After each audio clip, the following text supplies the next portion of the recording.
Hello, Team 140. Welcome to Mod 6. Yes, these weeks do go by quickly. So if you need help, as everyone does know here, if you read my bio, I am available 7 days a week. I have a cell phone that is available as well. So give me a call if you need any help. You get stuck. Life does happen, and I completely understand that, having raised 4 kids while I was a full-time police officer, going back to school, etc. I understand. But you have to contact me if you need that extension, that time, that help, that strategy. More than happy to work with you along with your great advisors. Now you have completed Mod 5, and I want to commend everyone up to this point for utilizing citations and references in all of the assignments. Now, the reason why you're saying, oh my goodness, he's always insisting upon that. It's not me, it's discipline and profession specific. We have to provide evidence of fact. So, because we can't, quote, take the stand, all right, in a tangible sense, and just offer up our opinion. We have to say, this is what happened, this is why, this is the source. Okay, so get in that habit. It's also a scholarly requirement. You are writing at the university level, you have to support what you say with facts. Okay, that's just critical. All right, and always use good grammar, whether it's in the discussion boards or otherwise. Okay, be very careful with slang terminology. People don't understand that. You have to write to be clear, write to teach. So you had a journal in 5-1 journal right there. You have your project. Okay, and we went over that in the last announcement, so you know what's expected of you there. Resources, these are required. Okay, anytime you look at resources, what does it say? Required resources, right? So make sure that you honor that and utilize those great resources. And a lot of work went into this course and the program itself. And please keep in mind that the people that put this together, okay, the subject matter experts, are all high-level working public safety officials, etc. When they come from corrections or the courts, okay, or police departments or federal agencies. No, we had an incredible array of diverse experts that contributed what they knew in their mind, in their experience, what is required of the professional today and tomorrow, which is excellence in communication, both verbal, oral, right, and written, where we need to take command of the English language.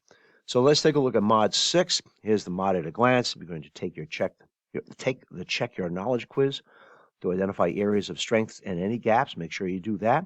Complete the developing interview question tasks. Interviewing is a science, and interviewing and interrogation is a science and an art form.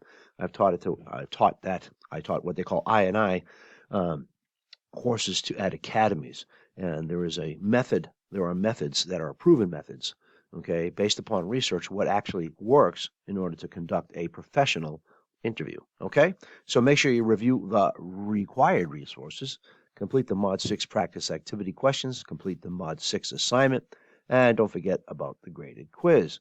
So Mod 6. So Mod 6 introduction, check your knowledge, developing interview questions, practice activity questions.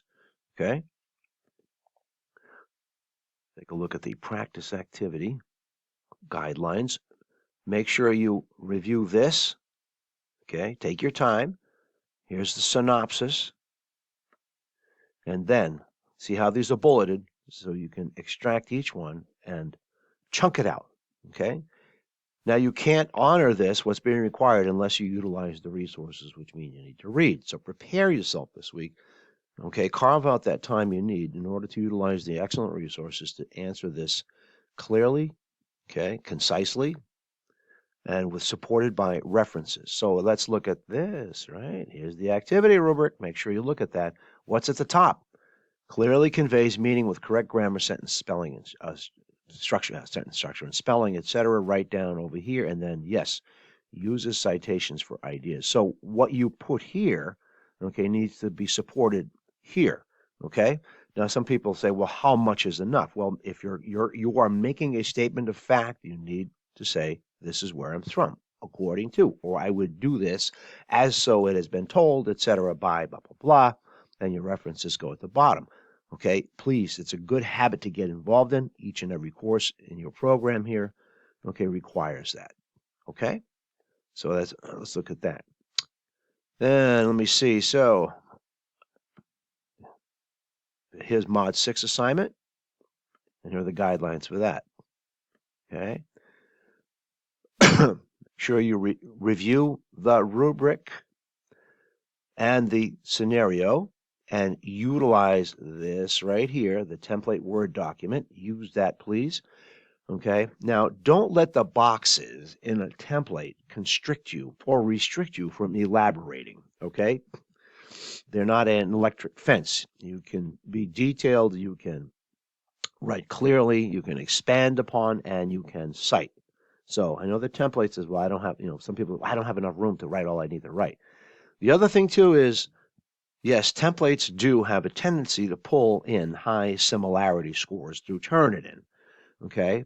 But it is an excellent tool, okay, that shows when someone has copied and pasted something from a prior student, which is known as plagiarism.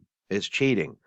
And it is completely and unequivocally unacceptable, not just for criminal justice. When you think about that, a criminal justice student who cheats and utilizes other person's work is just, it's mind-boggling to begin with.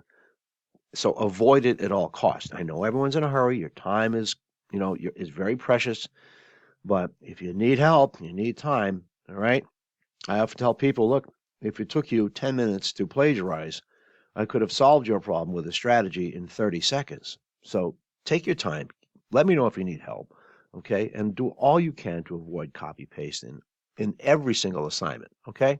So be very careful because that can come back to haunt you. You don't want that. And it doesn't serve any purpose because writing takes practice. Writing for a professional writing, scholarly writing takes practice. How do I know? I did it. I do it. All right. So there you go. So identify the purpose of the interview. Make sure you chunk these out, okay, and answer each one.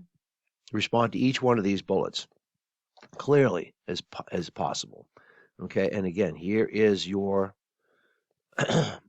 rubric. As you can see right here, articulation at the top, and I don't want to miss this right here. Look at that. If you need help, the library is great. We have a great writing center, etc. So if you're not really familiar with APA, it does take practice and familiarization. I understand that, but please get the help you need. You're learning at a university level, and everyone does need help.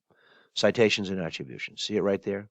Okay, so look through the rubric. Let the rubric be your guide. All successful students all said the same thing to me. How did they succeed? They put the rubric to the side and they wrote, and utilizing the rubric as a guide to organize their writing and to respond accordingly to the requirements. Okay, so with that said, this is Mod 6. Any questions or help needed, you know where I'm at.